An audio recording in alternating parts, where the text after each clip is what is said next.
Sturmbrigade Wallonien in ihre Heimat ein. Ihr Kommandeur, Ritterkreuzträger Leon de Grell, überreicht in Anwesenheit von Obergruppenführer und Panzergeneral der Waffen-SS Sepp Dietrich Auszeichnungen. He empezado, como muchísimos entre vosotros, muy joven, una lucha difícil, pero fácil cuando se tenía un ideal.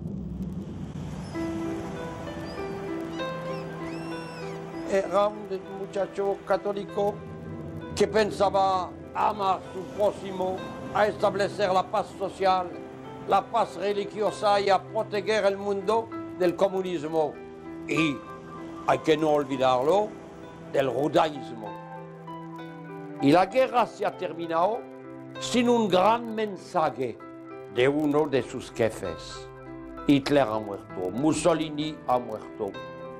Muchos de los que habían supervivido han sucumbido ahora. Todo lo que se ha hecho contra nosotros va a derrumbarse. Decenares de regímenes van a morir. La mitad de Europa va a cambiar. ¿Quién sabe si Rusia misma no será dentro de un año o de 5 años o de 10 años repartida en 20, 25 países distintos? Es decir, mundos enormes van a edificarse, tienen que saber lo que se ha pasado y lo que hay que hacer para ganar.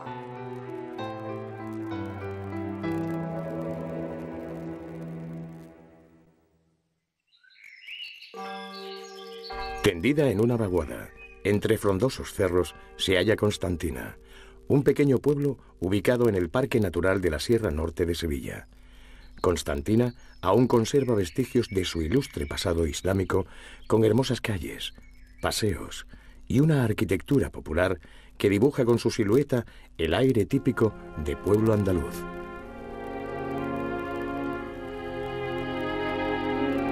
Sobre una loma descubrimos un edificio singular, el Castillo Blanco de la Carlina.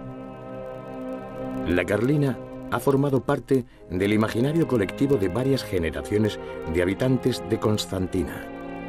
En las tardes tediosas del verano, muchos adolescentes se acercaban en bicicleta a explorar unas ruinas que incitaban a la imaginación. Dominado por una alta torre y rodeado de unos magníficos jardines, este edificio fue la morada de un personaje oscuro, un hombre que vivía entre la opulencia de la arquitectura y el miedo a ser descubierto, y que todos en el pueblo conocían por Don Juan. Pero, ¿quién era este hombre? ¿De qué huía? ¿Y por qué se ocultó aquí, en este pueblo situado en medio de la serranía de Sevilla? Cuando acaba la Segunda Guerra Mundial y se restablece el gobierno legítimo en Bélgica, son detenidas más de 100.000 personas acusadas de colaborar con el gobierno de ocupación alemán. Los tribunales deliberan bajo la presión de la opinión pública y se crea una nueva categoría de ciudadanos, los incívicos, a los que se les retira el derecho al voto y el acceso a la función pública. Muchas de estas personas pertenecen al Partido Rexista, movimiento político de corte fascista que mantuvo durante el periodo de ocupación una actitud colaboracionista con el Tercer Reich. Pero León de Grell, su fundador y máximo dirigente, había huido del país, lo que no fue óbice para que en el año 1945 un consejo de guerra lo juzgara in absentia y condenara a muerte por alta traición. Entre otras imputaciones, fue considerado culpable de colaborar con el enemigo nazi, crear milicias privadas, fundar la Legión Valona, que más tarde se convertiría en una división de las Waffen-SS, impulsar un complot que provocó una guerra civil y adueñarse de bienes públicos. A de Grell le esperaba la misma suerte que muchos de sus correligionarios. Sin embargo, al final de la guerra huye de Bélgica abandonando a sus soldados y a su familia. En esta huida, poco podía imaginar que su destino final sería una remota región del sur de España, donde sería conocido por Don Juan de la Carlina.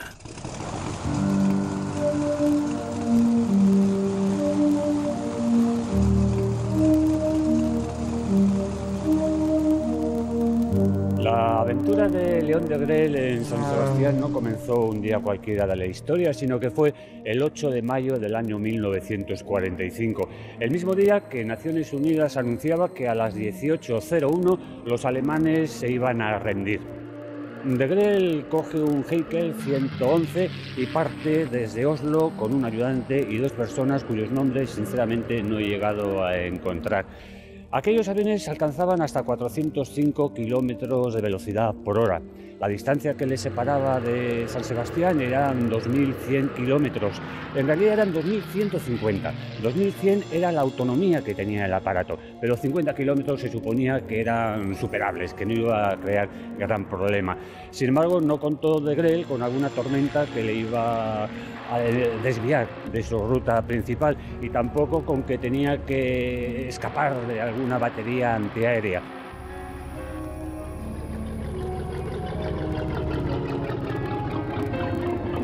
Al llegar a la altura de Biarritz-San Juan de Luz, el avión se queda sin combustible y es necesario pensar en el aterrizaje. Recordemos que estamos en la playa de la Concha de San Sebastián.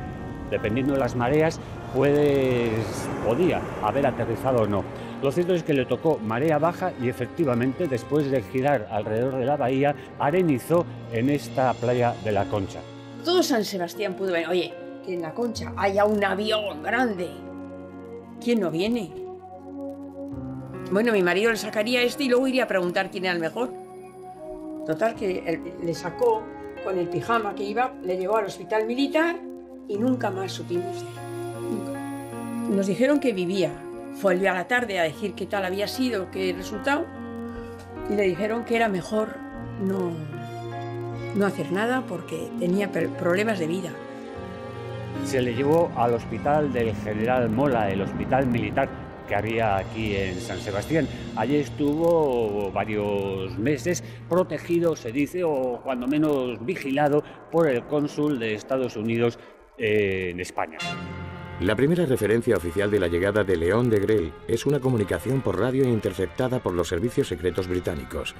A partir de ese momento, los aliados presionan al gobierno de Franco exigiendo la entrega del líder fascista belga.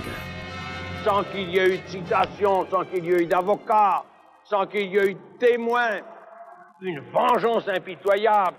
Dès le premier jour, j'ai dit, je reviens quand on veut. Je ne demande qu'une chose, m'expliquer démocratiquement devant une vraie justice. Mais ça, on ne l'a jamais voulu. On voulait ma peau, on voulait m'abattre, mais on voulait me tuer muet. De Grel teme que si es entregado a las autoridades belgas, sea fusilado, como le ocurrió a Pierre Laval, jefe del gobierno colaboracionista de Vichy, entregado unos meses antes a Francia por el gobierno de Franco.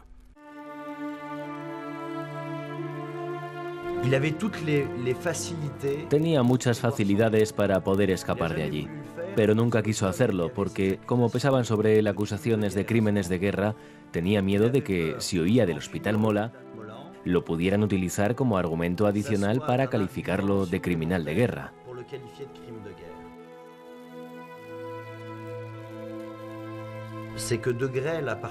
Y es que de Grel, a partir de mayo de 1946, un año después de llegar al Hospital Mola, quiso hacer una propuesta a los belgas para reanudar su juicio público.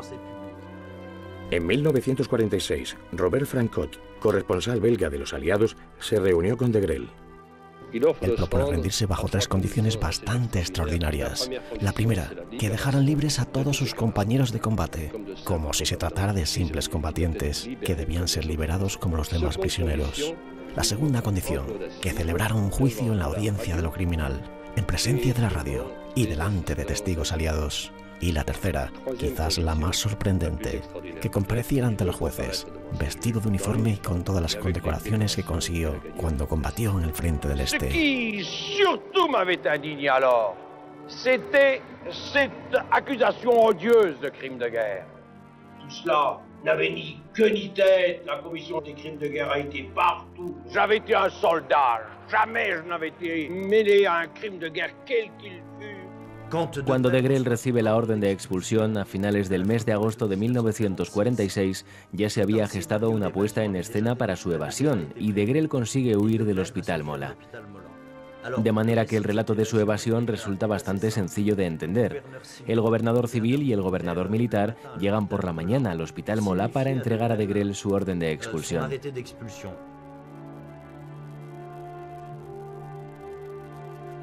Dispone de 8 días para abandonar España por la frontera que él mismo eligiera. Ayudado por el conde de Mayalde, falangista que había sido embajador de España en Berlín, Degrelle huye en coche en un principio hacia Portugal.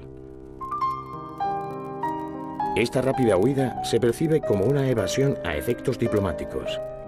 A excepción de las personas que intervienen en la huida de Degrelle, oficialmente ni Franco ni ninguno de sus ministros conocen su nuevo paradero. Mientras, el ministro de Asuntos Exteriores belga, Paul-Henri Spaak, pide reiteradamente su extradición. Degrelle es conocedor de estas acciones diplomáticas y entiende que en Portugal se enfrentaría al mismo problema. Degrelle se encuentra en el coche que conduce el conde de Mayalde. Entonces da la orden de parar el coche y dice: no vamos a Portugal.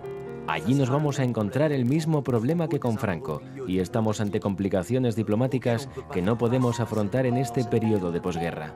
Una evasión fingida liberaría al gobierno de Franco de un grave contratiempo diplomático, teniendo en cuenta que su idea era restablecer las relaciones con Europa. Esta puesta en escena es un golpe-efecto de Degrelle que cambia por completo todos los planes. Degrelle, cuya identidad es desconocida por la gente en general, se encuentra de camino hacia Portugal, se baja del coche e impone un cambio de dirección. Entonces se dirige a Madrid, donde vive escondido durante 1 año y medio en la calle Goya. En la capital de España vive de forma totalmente clandestina. Es una época de enclaustramiento, sobreviviendo en sótanos sin apenas ventanas, donde la radio es su única fuente de información con el exterior. En sus largas noches escribe libros y artículos como La campaña de Rusia, donde difunde sus ideas políticas. En ese momento su único contacto es el periodista de Falange, Víctor de la Serna, director del periódico Informaciones. De la Serna le consigue ayuda y documentación falsa para huir a Argentina con el fin de encontrar un hueco en las filas del general Perón. Pero unas filtraciones hacen peligrar su clandestinidad, haciendo fracasar su plan. En 1947, Degrelle se entera a través de un noticiario de la radio del fallecimiento de su madre, una noticia que lo sumergirá en una profunda depresión de la que le costará mucho reponerse. Para Degrelle, su familia había sido un apoyo donde asentar sus momentos de flaqueza. Siempre había sido una familia muy unida a pesar de las convulsiones políticas que azotaban a su alrededor.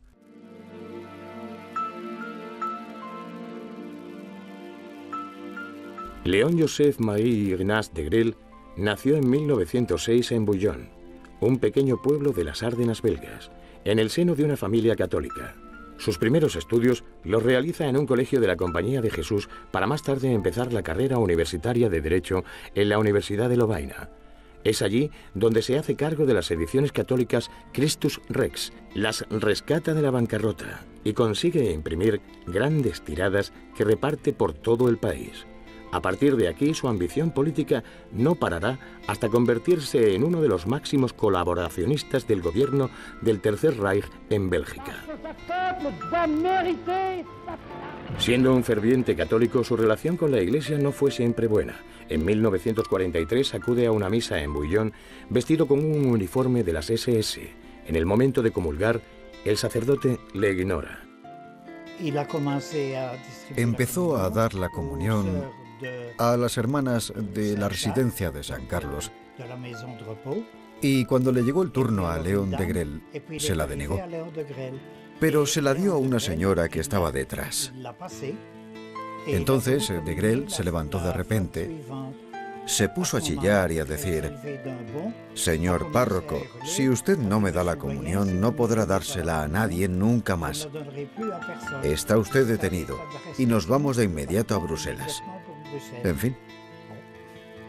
Al acabar el oficio, lo encierra en la buhardilla de la casa de sus padres. Unas semanas después, Degrelle fue excomulgado por este acto de autoritarismo. Este episodio afectó bastante a Degrelle, que era un católico convencido, sobre todo porque en el frente de Rusia podía comulgar, ya que la Legión Valona disponía de un sacerdote y ahí no tenía problemas. Y vuelve a Bélgica para atender a su pueblo, vuelve al país por el que había combatido y por su gente. La idea que tiene Degrelle es que combate en el frente por su pueblo, para conseguir sus derechos. Pero una vez que está con ellos, a su lado, le niegan la comunión. Antes, durante los combates, no se lo negaban, cuando estaba a punto de morir. Entonces Degrelle reacciona mal y deja encerrado a ese sacerdote durante un día entero en el desván de su casa. Luego le excomulgan, aunque más tarde le devolvieron el derecho a la comunión. Creo que Degrelle debió conservar un recuerdo muy doloroso de esa etapa de su vida.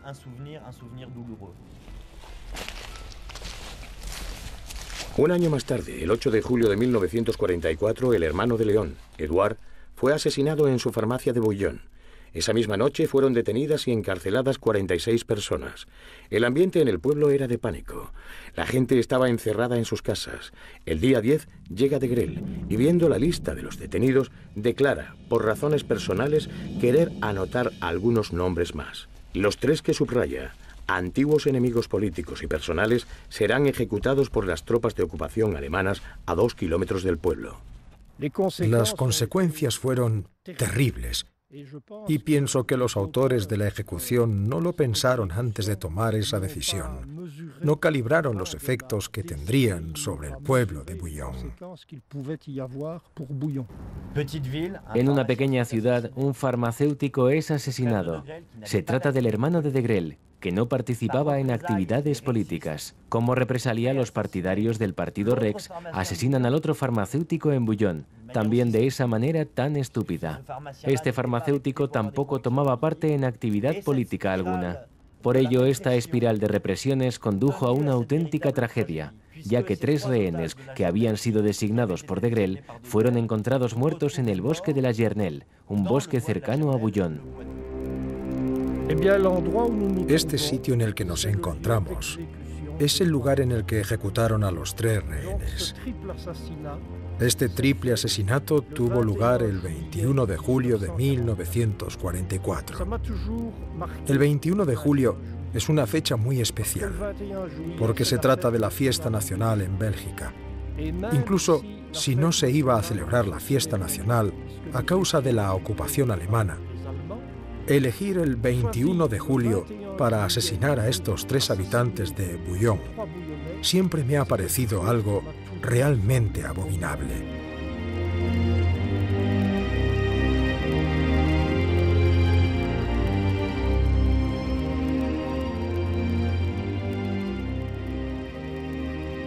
Unos años antes, en 1935, Degrelle decide fundar su propio partido contando con el apoyo de sus incondicionales, el Partido Rex.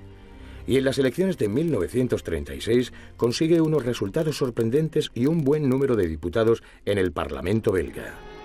Ce qui m'a passionné, c'est la masse ouvrière. Parce que pour moi, être un chef de peuple, peuple, ce mot magnifique, peuple, ça ne veut pas dire être chef d'une administration, d'un réseau politique, ça veut dire être le conducteur de millions d'êtres humains qui ont un cœur, qui ont des passions, qui ont des besoins, et à qui il faut donner le bonheur. Degrelle nunca llegó a gobernar y le hubiese gustado muchísimo. Antes de la Segunda Guerra Mundial, él se presenta a su partido, el Partido Rex, se presenta a 2 elecciones, una en 1936, donde tiene un éxito considerable en un parlamento de 200 escaños, sin contar con el Senado, pues el partido de León Degrelle obtiene 21, lo cual no está nada mal. Luego hay unas segundas elecciones, la del año 1937, que ya fueron un fracaso. A partir de ahí el partido de Degrelle, el partido Rex, comenzó a perder fuerza y no se recuperó hasta la invasión de Bélgica por los alemanes. Degrelle pensaba que, ocupada Bélgica por los alemanes, Hitler lo iba a convertir en el Führer, dice él, en el caudillo de Bélgica, pero eso no ocurrió. Cuando Degrelle habla de sus entrevistas con Hitler, presenta a Hitler poco menos que expresando unos sentimientos paternales hacia él. Le atribuye a Hitler la frase: si yo hubiese tenido un hijo, me hubiese gustado que fuese como Léon Degrelle. Dès le premier contact, c'était quelque chose d'extraordinaire. Comme je l'ai pénétré, comme il m'a pénétré. À travers toute sa vie, jusqu'à sa mort, il y a ça qui dominera pour Hitler. Il m'avait compris. Et nous étions liés l'un à l'autre. Hitler habla de él con un tono fastidioso, porque Hitler tenía un proyecto para Bélgica, tenía un proyecto para toda Europa. Él pensaba que la parte flamenca de Bélgica era de raza germana y por lo tanto debía incorporarse a Alemania. Mientras que en cambio la parte valona de Bélgica, que era la que dentro del ámbito fascista Degrelle representaba, pues debería quedar al margen. Hay todo un diseño de una especie de mercado común europeo pensado por Hitler para cuando la guerra mundial termine, supuestamente con la victoria alemana. De ese mercado común europeo formarían parte alrededor de Alemania, países escandinavos, Holanda, la parte flamenca de Bélgica, pero quedarían fuera los países latinos. Y lo que Degrelle representa en Bélgica es a Valonia, es decir, a una parte latina, la que habla francés, de Bélgica. Esta contradicción de un Degrelle que ve a Hitler en un padre, cuando resulta que el padre lo que quiere es disgregar el territorio del que Degrelle pretende convertirse en caudillo, es una contradicción que Léon Degrelle nunca pudo resolver. En 1947, tras fracasar su plan de huida a Argentina, Degrelle, muy abatido por las circunstancias, abandona Madrid de forma clandestina en dirección a Torremolinos, por aquel entonces un pequeño pueblo de pescadores en la Costa del Sol. Allí contacta con un voluntario rexista que le ofrece hospitalidad, estableciéndose en una pequeña cabaña de pescadores. Degrelle me contó que un día, cuando ya la guerra mundial empezaba a declinar, el éxito de Alemania y las cosas se ponían mal para los nazis y para sus aliados, que él asistió en Vichy a una reunión, a un almuerzo con Pétain, con un alto cargo, no me acuerdo quién era, pero de los más altos cargos del gobierno nazi, y con el embajador español en Vichy. Y que el embajador español, de una manera muy rotunda y absoluta, le garantizó que si en algún momento, que él creía que no llegaría, pero si en algún momento llegaba un momento de peligro para las autoridades de Vichy, que España sería siempre el refugio de ellos, porque eran hermanos de ideas y que habían colaborado, y que en España siempre estaría abierta a acoger y a proteger a todos los altos cargos de Vichy. Y él se quejaba, me decía, sin embargo, luego no fue cierto, porque fíjese lo que hicieron con Laval. A mí me da la impresión que él, en el fondo, a Franco le despreciaba. A pesar de su clandestinidad, el contacto con el sol y el mar no hacen que su salud mejore. Pierde 32 kilos y se le diagnostica una distensión estomacal que le obligará a someterse a una intervención. En esa época conoce a José Antonio Girón de Velasco, ministro de Trabajo, que será quien le ayude a conseguir un quirófano para ser intervenido. La operación se realizará en Madrid y de noche, para no levantar sospechas. El éxito de la operación le obligará a guardar reposo, por lo que volverá a la Costa del Sol para más tarde, y de nuevo de la mano de Girón de Velasco, trasladarse a la finca de Majalimar, cerca del pueblo de Constantina. En marzo de 1949, Degrelle llega a Majalimar, una finca muy grande que pertenece a Leandro Gascón. Degrelle siempre utilizará su propia identidad, la de Juan Sanchís, y muy pronto todos le llamarán Don Juan, porque en realidad este era su verdadero nombre de pila. Él conocía a uno de los dueños de Majalimar porque tenía amistad con Serrano Suñí y con José Antonio Girón, y los conocía de Alemania, y entonces los trajeron a esa finca de Majalimar, que estaba más separado del centro de España, y ahí estaba, lo tenían en un chalet como privilegiado, como huésped de honor. Lo tenía, y allí lo conocí yo, que iba a ver a mi novia, que vivía allí, que mi novia, entonces mi mujer hoy era la hija del encargado técnico administrativo que había allí en la finca. La finca es grande y hay muchos trabajadores. De Grelle se interesa por estos trabajadores. Se trata de un espacio para el ocio y la libertad, aspectos de los que no había podido disfrutar cuando estaba en el pueblo de pescadores de Torremolinos. De Grelle se interesa por la vida social de los trabajadores de la finca, con las mismas convicciones que cuando promulgaba la doctrina del partido Rex. Y aunque desde el punto de vista ideológico hubiera podido parecer afín al régimen franquista, en realidad estaba desesperado. En estos años tomará contacto con un nuevo editor con el que difundirá sus escritos. Entre sus amistades se encuentra el legionario Otto Skorzeny, mítico héroe del ejército alemán, refugiado también en España. Skorzeny en aquel entonces estaba envuelto en el tráfico de armas con los árabes para intentar construir un imperio que luchara contra Israel y sobre todo contra los sionistas. Pero a De Grelle no le interesa esa propuesta. La única cosa que trasciende de la correspondencia de Grelle en esa época es que en plena Guerra Fría, De Grelle tenía la firme convicción, al igual que algunos de sus amigos, de que algún día les volverían a llamar para luchar, junto a los americanos, contra la invasión soviética. Pensaban que tarde o temprano los comunistas llegarían a Europa. En 1954, los dueños de Majalimar fallecen, por lo que De Grelle se traslada a Constantina, situada a pocos kilómetros de la finca. Bajo el seudónimo de Juan Sanchís, adquiere una viña conocida como La Carlina. La Carlina es una urbanización relativamente pequeña, era una viña, así se conocía, la viñeta de La Carlina. No sé exactamente si tendrá 5 o 6 hectáreas, no creo que supere más, que está en este cerro que estamos ocupando.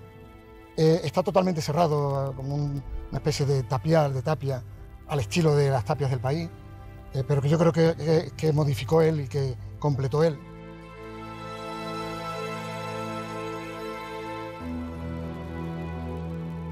El centro lo ocupaba la casa señorial, que es una torre a la que llamamos Castillo Blanco, que me parece que tiene 4 pisos, cada uno de ellos destinado a uno de los hijos y el primero a él.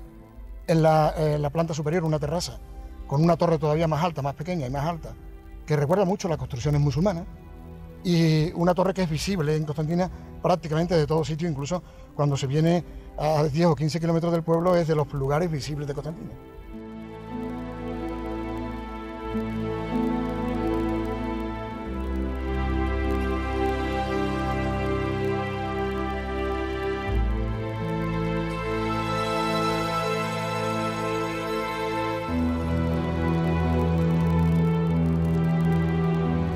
Se entra desde la parte baja del pueblo, a través de una casa de guardeses, una portería que ya demuestra el interés y el conocimiento del arte que tenía León de Grelle.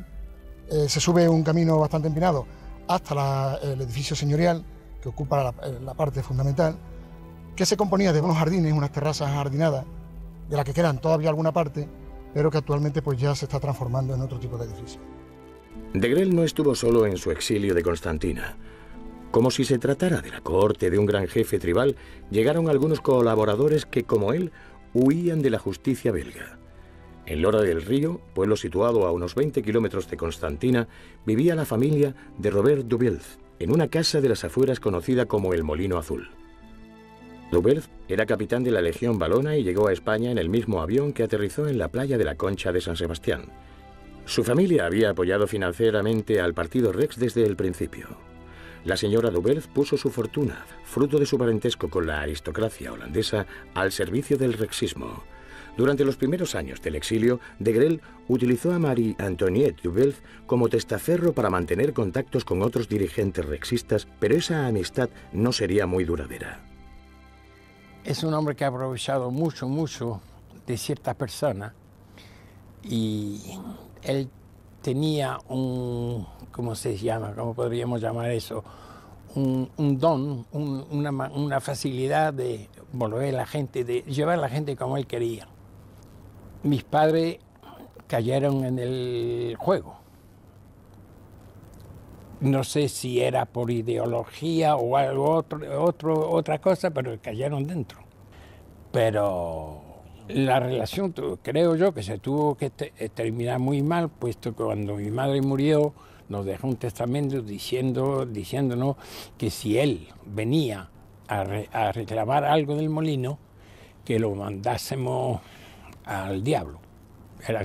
Y me quedo, lo digo con educación.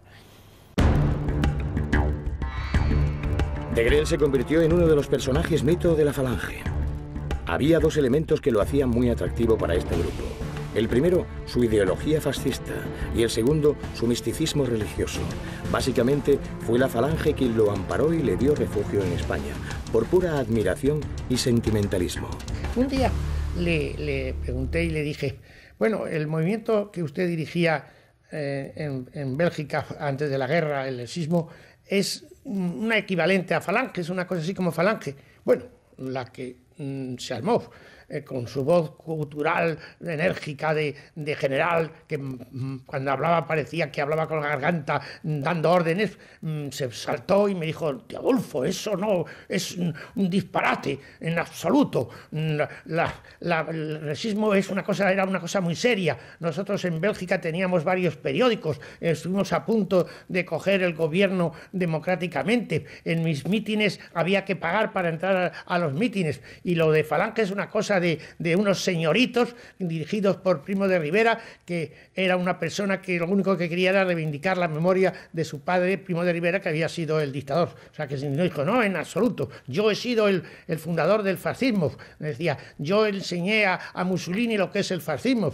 Y yo dije, muy bien, pues es interesante. Y le pregunté qué pensaba de Mussolini, y me contaba cosas que para mí eran interesantes conocerlo, a pesar de que, repito, mis ideas eran diametralmente distintas a la de Don de Grelle, pero que era interesante estar con él y que nos contase esas cosas. Una de las grandes incógnitas del exilio de León de Grelle es saber de dónde sacó el dinero para vivir y para construir el Castillo Blanco de la Carlina. Se habla, que yo recuerde, de que de Grelle llegó a España con una fortuna que había hecho de sus años fascistas en Bélgica. Eso no tiene consistencia.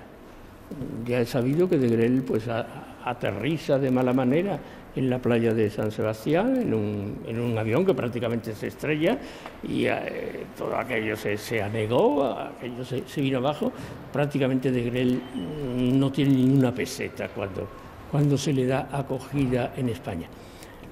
¿Recibió protección económica de quién? Pues no lo sé, eso no ha quedado claro. La protección política es evidente, la de la Falange. Protección económica, no lo sé.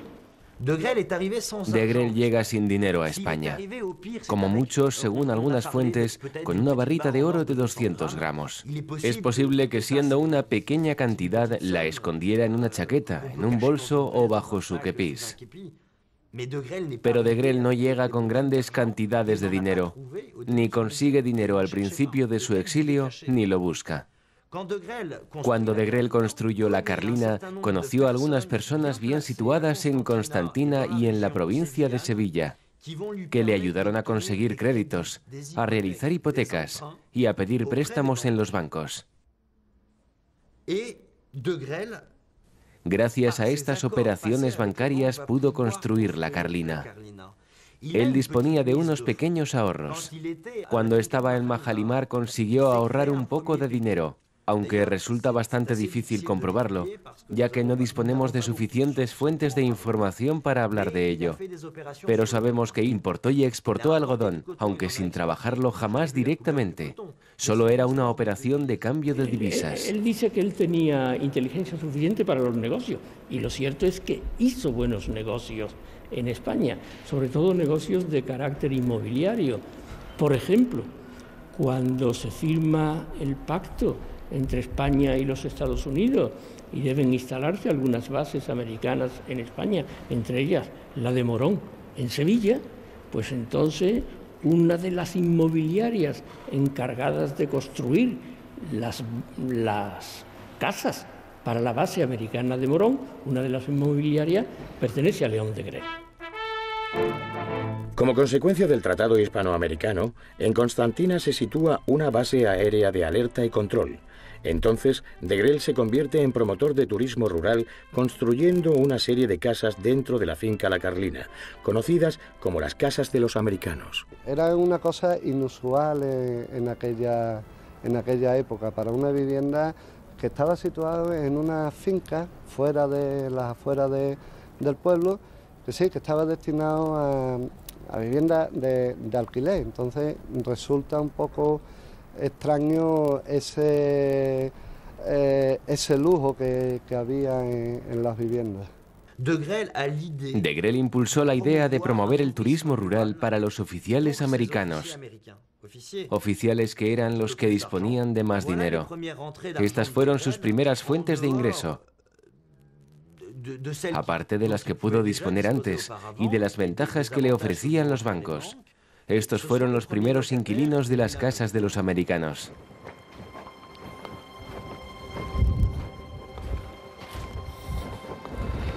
Como podemos observar, la vivienda este es un tipo de vivienda, generalmente todas están igual en los acabados.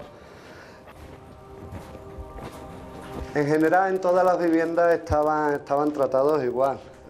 Calidades estupendas, mensaje, su bañera, los termos eléctricos, calentador eléctrico, que para aquella época era bastante difícil aquí en España, los arcos, se pueden ver los cambios de estilo, cada vivienda tiene un estilo. Eran dos viviendas, el ventanal de una de ellas, y tenían habitaciones en planta baja y en planta alta. Y al final el cuerpo principal de La Carlina, el palacete, donde él residía con la familia, que actualmente lo están restaurando las monjas para trasladar su convento ahí. De Grell se había hecho muy popular en Constantina. Conocido como Don Juan, era todo un señorito andaluz que tendía la mano a sus conciudadanos como si de un benefactor se tratase, con el fin de ganarse su estima y respeto. Su acento francés y su oscuro pasado, del cual no se sabía demasiado, le hacían dueño de un aura de misterio que resaltaba su carisma. Un conquérant de peuple est un enchanteur. Il faut enchanter les foules comme on enchante une femme. Quand je me trouvais en face d'une foule, je la possédais comme on possède un être cher, un être beau. C'est exactement du même ordre. Je vois toujours ça à mes grands meetings. Quand je commençais, mais je ne savais pas ce que j'allais dire. Je porte en moi ma vérité, je porte en moi ma doctrine. Mais j'ai là en face une foule immense, je ne la vois même pas. Des grands réflecteurs m'aveuglent. Il y a là une masse immense, toute noire. Des jeunes, des vieux, des ouvriers, des paysans, des riches. Et je me mettais en plein vol comme un épervier. Enfin, je faisais mes tours au-dessus d'elle. Et comme on appelait chez nous à bouillon les bêtes aux poules, qui cherchent le gibier. Et puis tout d'un coup, je sentais ça y est, oh, je plongeais, j'avais la bête. Aún viviendo en la clandestinidad, se hizo muy popular en el pueblo, dando conferencias como si de un mitin rexista se tratase. Era Don Juan, cordial pero distante, amable y culto, pero siempre como por encima del resto de la gente. Mi padre era guardia civil, vino aquí, bueno, destinado, mucho antes que se hiciera La Carlina. Entonces estuvo aquí, después ya terminaron La Carlina y había una pareja constantemente aquí vigilando. Una había de día y otra de noche. Mi padre siempre estaba de día, yo venía todos los días a traerle la comida, entonces yo pasaba aquí todo el día. Él se casó con una francesa rica, dueña de, no sé, si de la cerveza o de algo de eso, que tenía mucho dinero. Se casó con esa francesa, que los padres de la francesa no lo querían a él por la política. Y él se vino aquí y se trajo los hijos. La francesa se quiso venir una vez y los padres de la francesa no la dejaron venirse a España. Luego ella ya creo que murió y tuvo un hijo, un varón nada más, que murió en La Palmera en una Vespa, me parece que murió, en una Vespa, una moto. Y luego las 3 hijas que tenía, una se llamaba Anita y 2 más, que no me acuerdo cómo se llamaban, una que se casó con un maestro y otra más jovencita, que una vivió en Málaga, me parece, y otra en Madrid, me parece. Y Anita, que está casada con uno de Constantina, que el padre era odontólogo en Constantina. Todo el mundo recuerda cuando se casó su hija, cómo bajó de la calle Mesones con todas sus medallas, ¿no? Algo impensable que se pudiera lucir el uniforme en otros espacios, y él, sin embargo, lo lució. Y entonces todo el mundo, hay muchas personas que hablan de él como un hombre amable, agradable, pero también se habla así de Queipo de Llano dentro de su finca y no de lo que era su política exterior, ¿no? Con lo cual, a lo mejor es que tenemos que separar muy claramente los territorios donde tú actúas haciendo política o tu territorio más íntimo donde tú puedes tener otras actitudes, ¿no? Había gente que hablaban de lo que él era o podía ser o podía haber hecho o podía haber dejado de hacer, pero la mayoría de los que íbamos allí, o pueblos, por lo menos la juventud, los que nos reuníamos allí para los bailes o cosas de esas, era la primera vez que habíamos probado la sangría, porque lo más barato que había, por lo menos entonces, pues, cogía su tinaja, una tinaja, la llenaban de tinto, allí echaban las frutas, echaban los limones, los licores, poquito licor que ponían, y allí lo que se bebía era sangría fresquita, muy buena. Y el reconocer que personas que vinieron aquí, que le dieron glamour al pueblo y que ahora mismo están enjuiciadas a sus honestidades y tal, hace que gente de Constantina se sienta mal también, ¿no? Que de pronto digamos, pero si don Juan de la Carlina era un benefactor, como ahora tenemos que mirarlo desde el otro punto de vista, como alguien que proviene de crímenes de la Segunda Guerra Mundial, ¿no? La presencia de León de Grelle en Constantina permite explicar su personalidad, tan ecléctica, tan versátil. De Grelle llevó a cabo numerosas actividades, se interesó por el arte y volvemos incluso a escucharle como orador, a verle envuelto en asuntos sociales, relacionado con sus redes y ampliando su lista de contactos con las autoridades locales. De Grelle fue en Constantina la misma persona que había sido antes de la guerra y durante todo el tiempo que duró su exilio, aunque es verdad que los acontecimientos históricos no siempre son iguales. Las circunstancias son diferentes y esta misma persona puede ofrecernos una imagen de sí misma totalmente diferente y casi opuesta, podríamos decir. Todo depende de la manera con que miremos a De Grelle.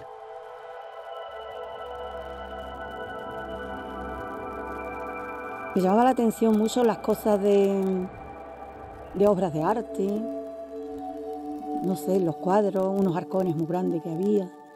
Lo que yo recuerdo muy bien es el retablo, un retablo que tenía precioso, eso de algún sitio vino, ¿no? Pero yo no lo sé. León de Grelle no era un traficante de artes, podía ser un comprador, un coleccionista, un experto, un amante del arte, pero no existía, repito, con aquella legislación, el tráfico de obras de arte. No existía como delito. Cuando yo llegué a los astilleros Nerea, me encontré allí una nube de periodistas, no, pero unos cuantos, y cuando pregunté qué venía a ver un león ibérico que estaba allí depositado, pues me llevaron al interior, la zona donde estaban construyendo y arreglando barcos, y allí en el suelo, en una esquina, estaba sobre unos maderos, estaba el león. Y bueno, pues yo me puse a hacer las fotografías pertinentes, a medirlo y a ver los detalles y a ver de qué tipo de piedra era, cómo estaba labrado, en fin, hacer el informe. Y estando allí, pues apareció supuestamente el propietario, León de Grelle, y se acercó y me preguntó qué estaba haciendo. Y bueno, pues le contesté que venía por la Delegación de Cultura, que estaba haciendo un informe para la pieza esta, porque querían declararlo BIC, que es bien de interés cultural. Y bueno, pues al principio empezó en un tono más o menos un poco así animoso a decirme que por qué, que esa pieza era suya, que quién estaba detrás de eso, en fin. Y fue subiendo el tono y al final terminó pegándome gritos y diciéndome que estábamos equivocados, que los españoles éramos unos retrasados, que teníamos unas piezas importantes, que él lo que estaba haciendo era salvar el patrimonio y que no entendíamos nada y que éramos un poco un pueblo inculto. León, que era un gran conocedor del arte, era un erudito. O sea, lo que se puede hablar de este hombre es que era un hombre erudito, que hablaba exclusivamente de arte y se sabía pues muchas antiguas historias de Erik. Por ejemplo, le apasionaba el tema del robo del retablo de Oberwesel, que consideraban los alemanes el corazón de Alemania, y que en su juventud, como son los jóvenes, que son como son, pues Erik se llevó el retablo de Oberwesel, lo falsificó y se lo devolvió a los alemanes, que no se dieron cuenta hasta 20 años después de que muchas de las piezas eran no una falsificación, eran auténticas obras de arte. Y entonces recuerdo una anécdota concretamente de una conversación entre ellos en la que don León le preguntó a mi marido: pero Vandenberg, ¿usted sabe lo que vale lo que usted se llevó? ¿Usted sabe lo que vale el retablo de Oberwesel, el corazón de Alemania?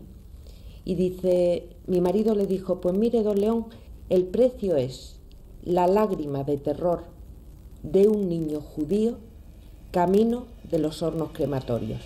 Eso vale el corazón de Alemania. Con el tiempo, de Grell fue añadiendo nuevas construcciones a la finca de la Carlina, entre ellas una torre de color rojo que hacía las funciones de aljibe. A pesar de segregar algunas de sus propiedades, el negocio de alquiler de las casas entra en declive. Deja algunas hipotecas sin pagar y a principios de 1963, de Grell se declara en quiebra financiera. Muchos de sus proveedores tienen problemas para cobrar.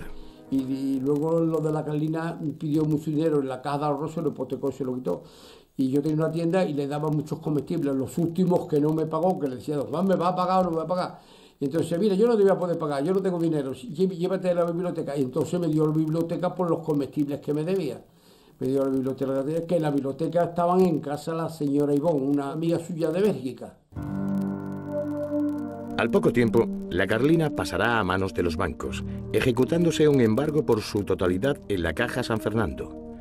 De Grell, de nuevo, recurre a su viejo amigo, el conde de Mayalde, que le ofrece un piso en el Paseo de los Jesuitas de Madrid, ciudad de la que era alcalde en esos momentos.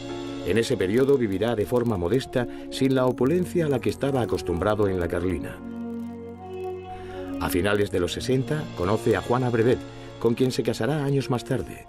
Juana tiene una posición económica estable, lo que le permite a de Grell afianzar una cierta estabilidad en los últimos años de exilio. Nous ne pouvons plus dire nous autres, nous sommes nationalistes français, nous sommes espagnols, nous sommes italiens, nous sommes belges, nous sommes tous des camarades.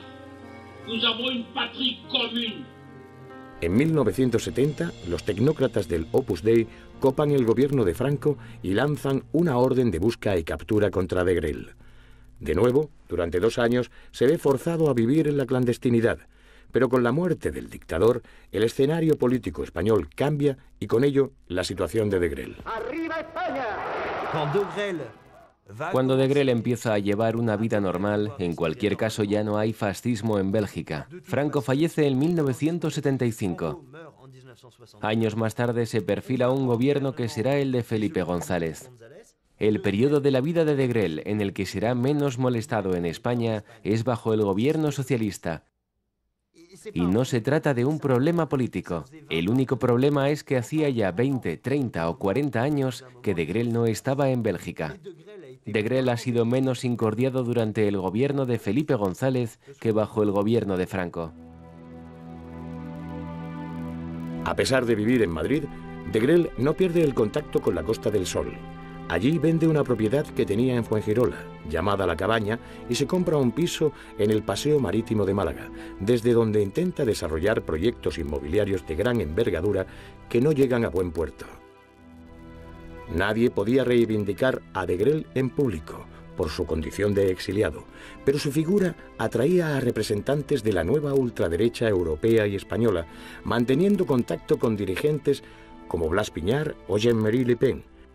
Degrelle representa el último bastión de la doctrina fascista que no pudo resucitar.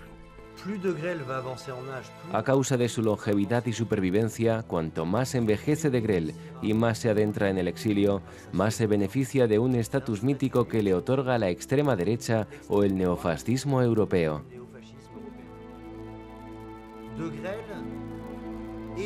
Degrelle es el último heredero de la tradición europea del nacionalsocialismo. Degrelle nunca renegó de sus ideas y cuanto más vivió en el exilio, más hitleriano se hizo.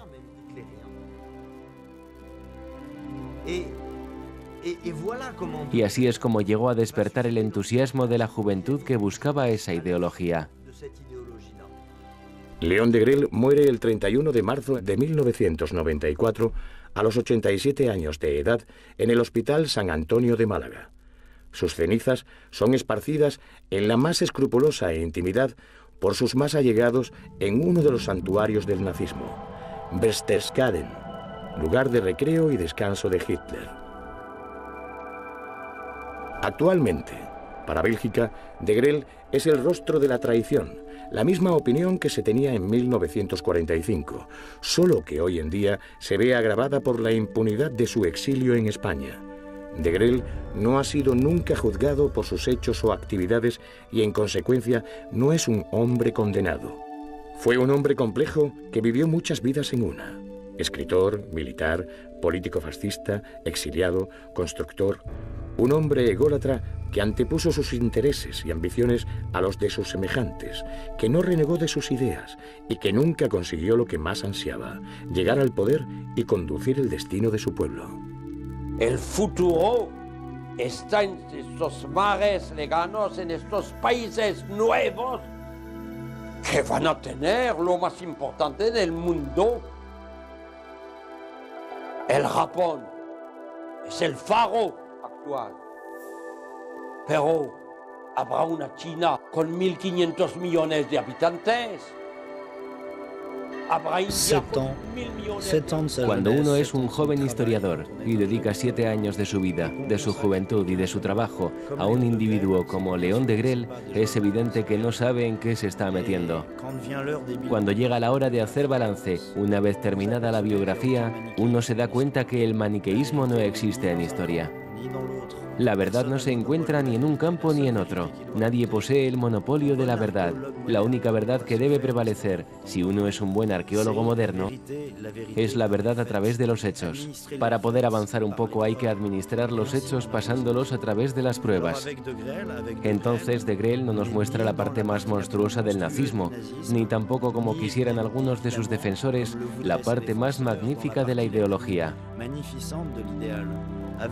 Con Degrelle nos vamos continuamente de un extremo a otro, a través de una personalidad compleja y en un tema que es realmente delicado. A partir de todo ese material diluido tenemos que construir algo.